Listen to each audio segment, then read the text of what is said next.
Penggunaan masker sekali pakai turut meningkat di tengah rekomendasi pemerintah tentang efektivitas masker. Peningkatan penggunaan masker sekali pakai ini tentu saja membuat limbah masker turut meningkat. Hal ini tentu saja membuat limbah masker menjadi permasalahan baru untuk lingkungan.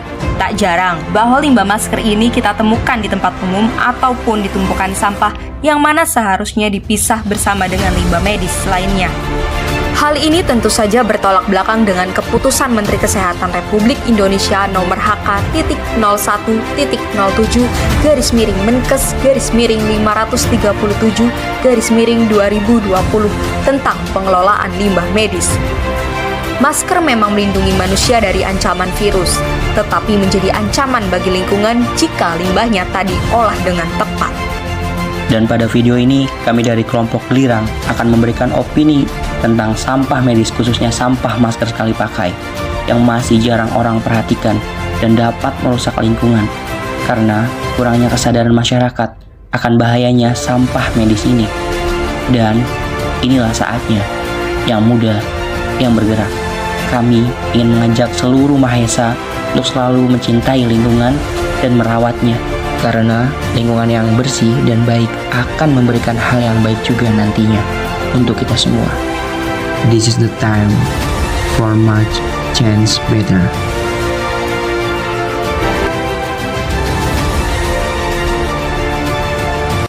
Halo Mahesa, Assalamualaikum warahmatullahi wabarakatuh. Salam sejahtera untuk kita semua. Om Swastiastu, Namo Buddhaya, salam kebajikan. Rahayu, rahayu, rahayu. Hidup mahasiswa, hidup rakyat Indonesia, hidup pendidikan Indonesia. Gimana nih kabar kalian? Semoga sehat selalu ya. Kita dari kelompok Gelirang, pada kesempatan kali ini, kita akan membahas tentang bagaimana sih cara kita merawat dan menjaga lingkungan hidup agar kita terhindar dari wabah penyakit. Oke, langsung saja saya akan bertanya ke rekan-rekan saya. Yang pertama nih, berapa sih sampah medis yang terbuang setahunnya? Oke, baik. Rekan, bisa dijawab? Oke, terima kasih sebelumnya untuk Zilma. Di sini saya akan menjawab pertanyaan dari Zilma. Dari riset yang saya telah lakukan, manusia sekarang menggunakan 129 miliar masker medis setiap bulan di seluruh dunia. Dan menurut penelitian dari Frontiers of Science and Engineering, satu bulan itu ada 31 hari. Maka penggunaan rata-rata masker sekali pakai sekitar 2,8 juta masker per menit. Nah, jika per menit aja udah miliaran nih, bagaimana jika sehari, satu minggu, satu bulan, bahkan satu tahun? Itu udah banyak banget, bahkan sampai bisa dikatakan triliunan. Dan manusia itu kan kita tidak tahu nih kegiatan manusia itu apa aja. Manusia bisa menggunakan masker sekali pakai satu hari itu 10, bisa sampai 10 bahkan lebih. Kalau menurut saya penggunaan masker yang telah dibuang itu bisa mencapai triliun, dan itu riset dari saya. Sekian dari saya, terima kasih, dan selanjutnya akan diterangkan oleh Fadilah Kamil. Terima kasih. Oke, saya izin lanjutkan dari pernyataan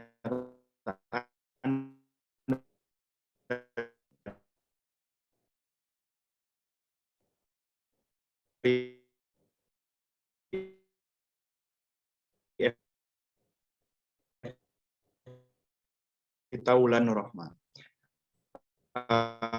WHO kira 140 juta alat tes yang berpotensi menjadi 2.600 ton yang sampah yang sebagian besarnya adalah plastik dan limbah kimia. Selain itu, laporan WHO juga memperkirakan sekitar 8 miliar dosis vaksin yang didistribusikan secara global telah menyumbang 144.000 ton sampah dalam bentuk vial kaca, alat, dan jarum suntik, serta box pengaman. Hal ini menjadi suatu hal yang menakutkan karena sampah medis yang sebanyak itu semenjak dimulainya pandemi COVID-19. Oke, sekian dari saya, dilanjutkan oleh rekan saya yang lainnya.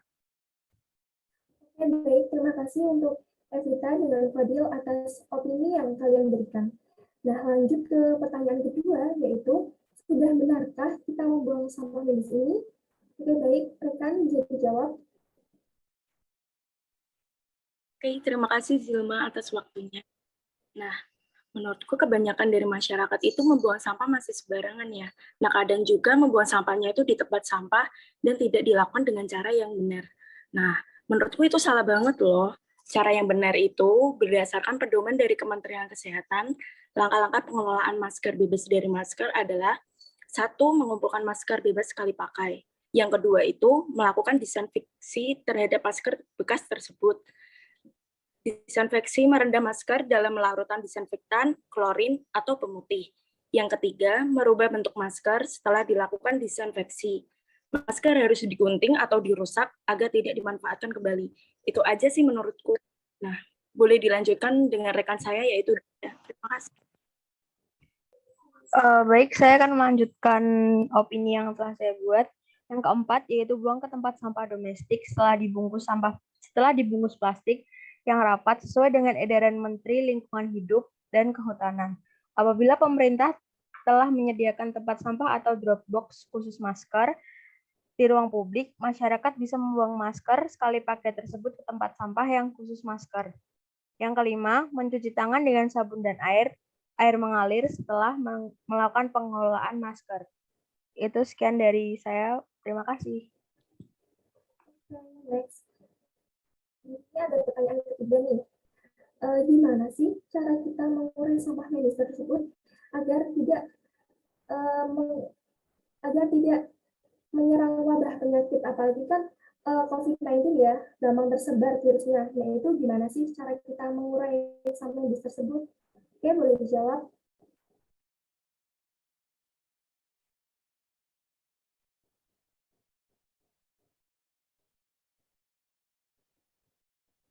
Maaf, pertanyaan ini dijawab sama Sulis dengan Dialpa nih. Oke, untuk mengurangi timbulan sampah, dihimbau agar masyarakat dapat beralih menggunakan masker kain yang dapat digunakan ulang. Nah, apabila terpaksa menggunakan masker sekali pakai, maka harus dilakukan pengelolaan yang baik untuk mencegah resiko penularan penyakit dan penyalahgunaan masker bekas. Adapun cara penanggulangan dan penanganan yang tepat dalam mengatasi penumpukan limbah masker ialah dengan menerapkan pedoman penanganan limbah masker baik dari rumah tangga maupun fasilitas kesehatan.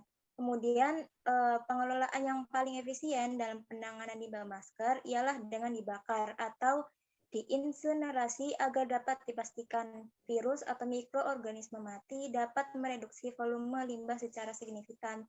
Kemudian ada proses lain yang dapat dilakukan, yaitu dengan sterilisasi menggunakan autoclave atau proses memanfaatkan uap pertekanan. Nah, uap pertekanan dengan suhu tertentu ini dapat menginfeksi virus yang terdapat pada suatu media. Nah, menurut John Abraham et al., inaktivasi COVID-19 ini pada media kain atau masker dapat menggunakan termal atau temperatur rendah dengan waktu kontak tertentu. Contohnya kayak 3 menit pada temperatur 75 derajat Celcius, 5 menit pada temperatur 65 derajat Celcius, dan 20 menit pada temperatur 60 derajat Celcius. Kemudian dilanjutkan dengan rekan saya.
Oke, baik.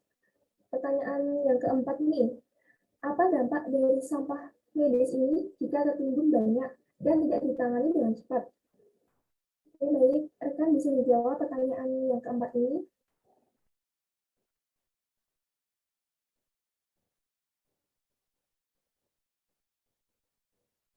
Izin menjawab. Jadi setelah beberapa riset yang saya lakukan, berikut ringkasan yang saya dapatkan mengenai pengaruh penimbunan limbah medis terhadap kualitas lingkungan dan kesehatan. Yang pertama ada gangguan kenyamanan dan estetika dari tumpukan sampah medis yang menyebabkan estetika lingkungan menjadi kurang sedap dipandang. Yang kedua, ada kerusakan pada tanaman dan binatang dapat disebabkan oleh virus dan senyawa yang berasal dari tumpukan sampah medis. Yang ketiga, ada gangguan terhadap kesehatan manusia dapat disebabkan oleh berbagai jenis bakteri, virus, senyawa-senyawa kimia. Yang keempat, ada pengelolaan sampah medis yang kurang baik akan menjadi tempat yang baik bagi faktor penyakit seperti lalat dan tikus. Yang kelima, insiden penyakit demam berdarah menjadi meningkat karena berkembang biak pada tumpukan sampah medis dan genangan air. Yang keenam, proses pembusukan sampah oleh mikroorganisme akan menghasilkan gas-gas tertentu yang menimbulkan bau busuk.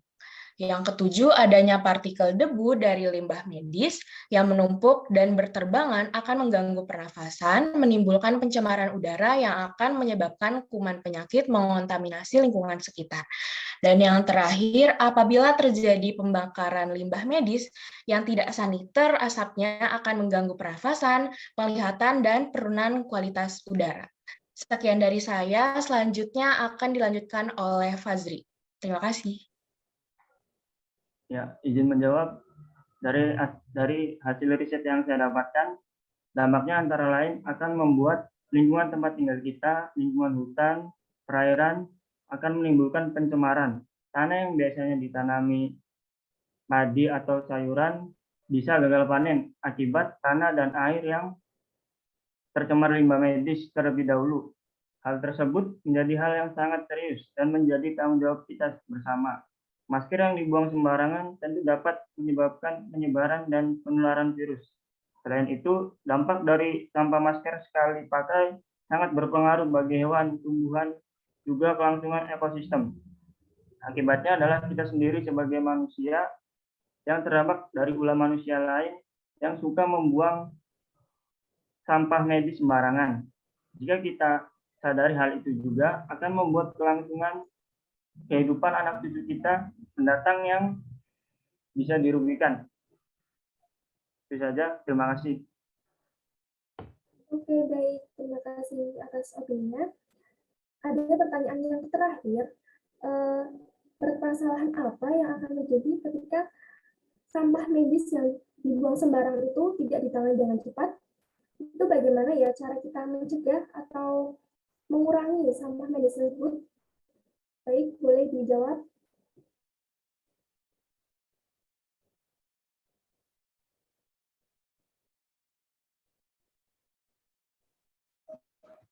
Baik, izin menjawab.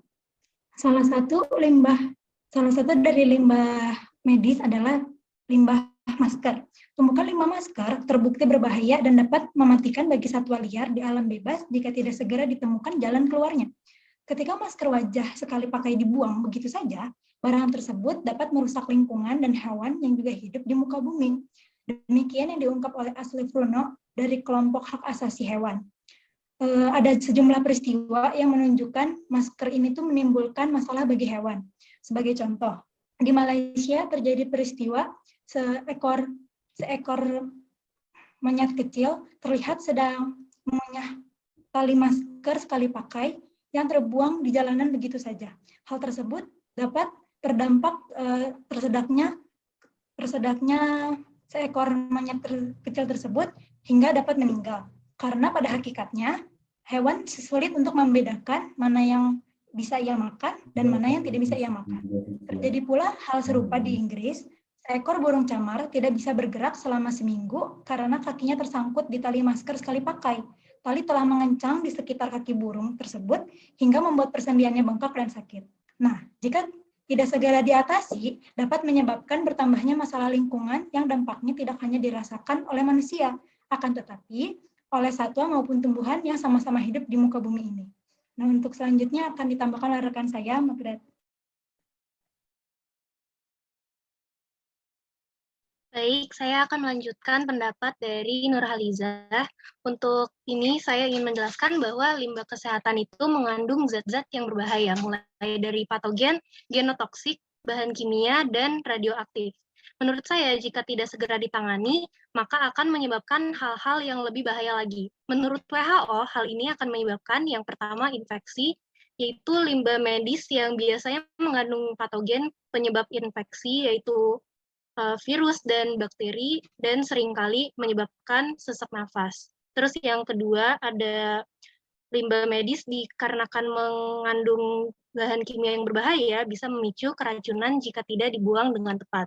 Dan yang terakhir ada kandungan dari zat genotoksik yang menurut riset dari Finlandia menyebabkan resiko peningkatan keguguran dan memicu kanker. Menurut saya dengan penyebab-penyebab ini, maka perlu disebarkan lagi informasi mengenai dampak jika sampah-sampah ini tidak segera ditangani. Selanjutnya akan dilanjutkan oleh teman saya, Lina.